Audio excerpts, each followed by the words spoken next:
ఇది బీఆర్ఎస్ పార్టీకి ఒక చెంపదెబ్బ లాంటిది. ఎందుకంటే బీఆర్ఎస్ పార్టీ కోర్టును డైరెక్ట్ గా ఎమ్మెల్యేలని సస్పెండ్ చేయాలన్న ఆలోచనతో వీళ్ళు కోర్టుకు పోయారు. కోర్టు ఏం చెప్పింది? స్పీకర్ని ఆదేశించింది.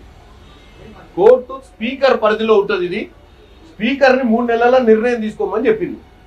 వీళ్ళు ఏమనుకున్నారు? డైరెక్ట్ వేటు సుప్రీంకోర్టునే వేస్తారని చెప్పి వీళ్ళు ఇన్ని రోజుల నుంచి పగటి కళలు కానీ కూడా అన్నారు.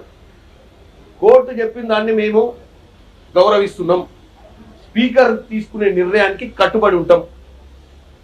ప్రజాస్వామ్యంలో కోర్టు అలాగే అసెంబ్లీలో ఉన్నటువంటి స్పీకర్కి ఏదైతే ఇచ్చిందో ఆదేశాలు, స్పీకర్ ఎటువంటి నిర్ణయం తీసుకున్నా కాంగ్రెస్ పార్టీ కట్టుబడి ఉంటుంది.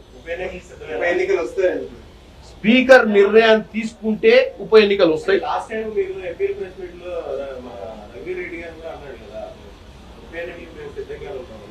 ఎవరు సిద్ధంగా ఉన్నారు అంటే సిద్ధంగానే ఉన్నాం. కాకపోతే ఈరోజే కోర్టు నిర్ణయం తీసుకుంది. 3 నెలల లోపల స్పీకర్ నిర్ణయం తీసుకోవాలి, ఏదో ఒక నిర్ణయం అనేది చెప్పారు. స్పీకర్ దాని గురించి ఏం నిర్ణయం తీసుకుంటారు? స్పీకర్ నిర్ణయం తీసుకున్నాక మీరు అన్నట్టు ఎన్నికలు వస్తాయి. ఎన్నికలు వచ్చినప్పుడు మేము అన్నిటికీ సిద్ధమే. ఎవరు ఏమన్నా కోర్టులో ఉన్నటువంటి ఇష్యూ ఈ రోజు కోర్టు నిర్ణయం తీసుకుంది.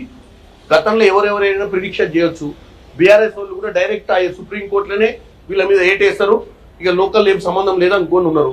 మరి ఇలా సుప్రీంకోర్టు కూడా మాకున్న రాజ్యాంగం ప్రకారం స్పీకర్ అనేట ఆయననే నిర్ణయం తీసుకోవాలి, స్పీకర్ 3 నెలల లోపు నిర్ణయం తీసుకోవాలని క్లారిటీకి ఇచ్చారు. కాబట్టి స్పీకర్ నిర్ణయం తీసుకున్న దాన్ని బట్టి కాంగ్రెస్ పార్టీ కట్టుబడి ఉంటుంది. స్పీకర్ ఏ నిర్ణయం తీసుకున్నా, ఒకవేళ బై ఎన్నికలు వస్తే బై ఎన్నికలు నిలబడి గెలుస్తాం. ఎందుకంటే ఇలా ప్రజాపాలన బ్రహ్మాండంగా చేస్తున్నాం. ప్రజలు మా వైపుర్రు. వీళ్ళు ఏదో 2024 దాకా 2028, 2029లో తొడగొడతామంటారు కదా, వాళ్ళకు కూడా మంచి అవకాశం తాడో పేడో తెలుసుకుని. నమస్కారం. ఉప ఎన్నికలకు సిద్ధం.